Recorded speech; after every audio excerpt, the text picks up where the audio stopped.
Kryeministri i Greqisë, Kyriakos Mitsotakis, njoftoi rritjen e pagës minimale mujore në 920 euro, një rritje prej 40 eurosh nga viti i kaluar, që përkthehet në një përfitim vjetor afërsisht gjysmën e një page mujore.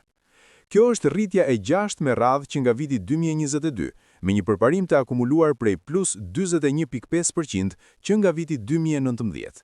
Përveç pagës minimale, rritja përfshin edhe skemat e 3 vjeçareve, nivelet e pagave në sektorin publik dhe disa përfitime shtesë. Mitsotakis theksoi se në këtë periudhë komplekse, stabiliteti dhe uniteti i brendshëm janë çelësi për fuqinë kombëtare dhe ndikimin për te i kufive. Fuqia për të dalluar të rëndësishmet nga të parëndësishmet në një botë që ndryshon është ajo që duhet të udhëheqë vendin ton, tha kryeministri grek. Rritja do të hyjë në fuqi më 1 prill, ndërsa mbetet objektivi për një pagë minimale prej 950 euro deri në vitin 2027.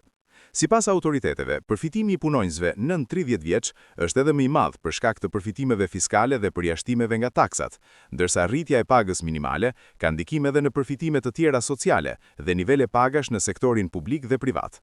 Nga kjo rritje do të përfitojnë edhe të gjithë emigrantët shqiptar që jetojnë dhe punojnë në Greqi.